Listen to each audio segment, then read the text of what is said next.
இயேசுக்குள் அன்பான தெய்வ பிள்ளைகள் ஒவ்வொருவரையும் இந்த காலை வேளையில் தெய்வீக தொடுதலுக்கு வாழ்த்தி வரவேற்கிறோம்.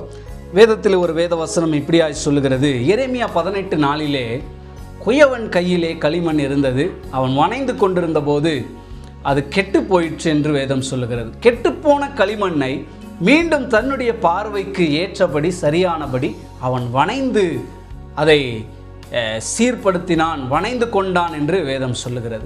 அன்பு தேவ பிள்ளைகளே, இந்த குயவன் போலதான் ஆண்டவரும் நம்முடைய வாழ்க்கையில் பல நேரத்தில் நாம் கெட்டுப்போன நிலைமையிலே நம்மளை விட்டு விடாமல் நம்மளை ஆண்டவர் வணைகிறார். ஆண்டவர் நம்மளை ஸ்திரப்படுத்துகிறார், வணைகிறார். அந்த வணைந்து நமக்கு ஒரு புதிய உருவத்தை கொடுப்பது என்பதுதான் இரண்டாம் வாய்ப்பாக இருக்கிறது. தேவன் நமக்கு இரண்டாம் வாய்ப்பை கொடுக்கிறவர். வேதத்திலே பார்க்கும்போது பலருக்கு ஆண்டவர் இரண்டாம் வாய்ப்பை கொடுத்திருக்கிறார். இந்த வசனத்தை வாசிக்கும் போது எனக்கு வந்த ஒரு காரியம் என்னன்னா, ஸ்கூல் படிக்கும்போது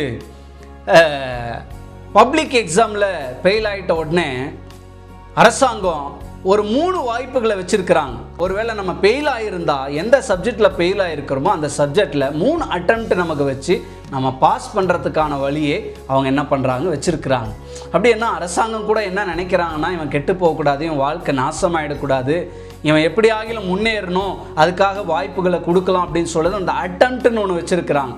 இந்த அட்டெம்ப்டில் தான் நாங்கள்லாம் பாஸ் பண்ணி வந்தோம். எனவே நல்லா கவனிங்க, இந்த வசனத்தின் அடிப்படையில் இந்த உலகத்திலே அதாவது வாழ்ந்து கொண்டிருக்கிற ஒவ்வொரு மக்களும் வாய்ப்புகளுக்காக எதிர்பார்த்து ஏங்கி நிற்கிறார்கள். அப்படிப்பட்ட ஒரு கூட்டத்தின் மத்தியில் தான் நம்ம வாழ்ந்து கொண்டிருக்கிறோம்.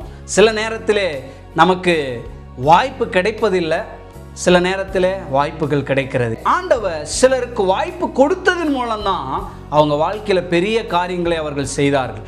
வாய்ப்பு கொடுக்காம அவங்களால எதுவும் செஞ்சிருக்க முடியாது. வேதத்தில் நாம் பார்க்கும்போது யோனாவை குறித்து பார்க்கிறோம். தீர்க்கதரிசியாகி யோனா மீனின் வயிற்றிலிருந்து ஜெபித்தார்.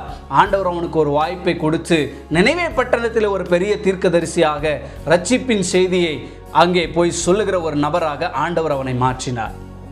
வேதத்திலே இன்னும் நாம் பார்க்கும்போது பேதுருவை குறித்து பார்க்கிறோம். ஆண்டவரை 3 முறை மறுதலித்தவர், ஆனாலும் அவருக்கு ஒரு வாய்ப்பை கொடுத்ததுனால தான் ஆண்டவர் அவரை சபையின் திறவுகோலை உடைய ஒரு மனிதனாக ஆண்டவர் மாற்றினார். வேதத்திலே மரித்து போன லாசருவுக்கு ஆண்டவர் ஒரு வாய்ப்பு கொடுத்ததுனால தான் ஆண்டவர் அந்த லாசரின் மூலம் சாட்சியாக அந்த ஊருக்கு அநேகர் மக்களுக்கு அற்புதமான சாட்சியாக லாசரு மாறினார்.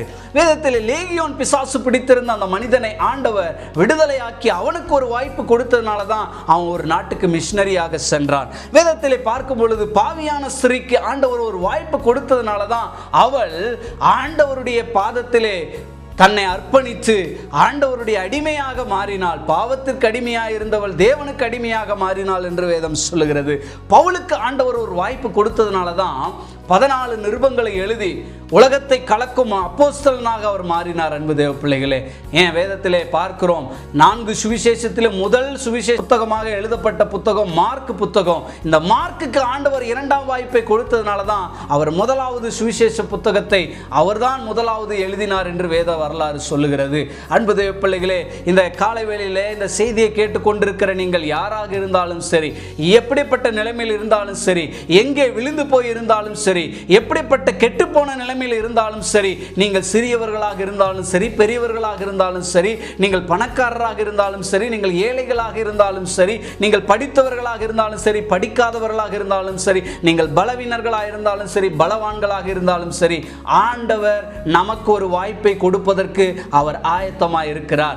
நாம எந்த நிலைமையில விழுந்து போய் இருந்தாலும் அதே நிலையிலிருந்து நம்மளை மீண்டும் உருவாக்க, நமக்கு உருவம் கொடுக்க, நம்மளை ஆண்டவர் கெட்டுப்போன நிலைமையிலிருந்து தூக்கி எடுக்க அல்லது கெட்டுப்போன நம்முடைய நிலைமையை மாற்றுவதற்கு அவர் போதுமானவராக இருக்கிறார். நான் எந்த நிலையில் குலைக்கப்பட்டு இருந்தாலும் சரி, அழிக்கப்பட்டு இருந்தாலும் சரி, தேவன் எனக்கு 2ஆம் வாய்ப்பை தருகிறவர். வழி தவறி போகிறவனுக்கு அவர் 2ஆம் வாய்ப்பை தருகிறவர். மனம் திரும்பி வருவோம் என்று சொன்னால் ஆண்டவர் அந்த வாய்ப்புகளை நமக்கு கொடுத்து நம்மை பயனுள்ள பாத்திரங்களாக அவர் மாற்றுகிறவராக இருக்கிறார். ஜெபிப்போம். அன்பின் பரலோக பிதாவே, இந்த காலை வேளையிலே ஆண்டவரே, நீர் எங்களுக்கு 2ஆம் இரண்டாம் வாய்ப்பை கொடுக்கிறவராய் இருக்கிறீர். உமக்கு ஸ்தோத்திரம் ஆண்டவரே. ஆண்டவரே, ஒரு வாய்ப்பு 2 வாய்ப்பு மட்டுமல்ல, பல வாய்ப்புகளை கொடுக்கிறீர். அந்த வாய்ப்புகள் எல்லாம் நாங்கள் பயன்படுத்தி கொண்டு உங்கள் ராஜ்யத்தின் பணியிலே இன்னும் ஆண்டவரே நாங்கள் ஆண்டவரே சிறம்பட செயல்படுவதற்கு எங்கள் ஒவ்வொருவருக்கும் கிருபை தர வேண்டுமாக ஜெபிக்கிறோம் ஆண்டவரே. எனக்கு வாய்ப்பு இல்லையே, வாய்ப்பு கொடுக்கலையே அப்படின்னு சொல்லி கவலைப்பட்டு கொண்டிருக்கிற ஒவ்வொருவருக்கும் கர்த்தர் எனக்கு ஒரு வாய்ப்பு வைத்திருக்கிறார். தேவன் எனக்கு ஒரு வாய்ப்பு வைத்திருக்கிறார். அவருடைய இரு கரங்கள் என்னை அழைக்கிறது.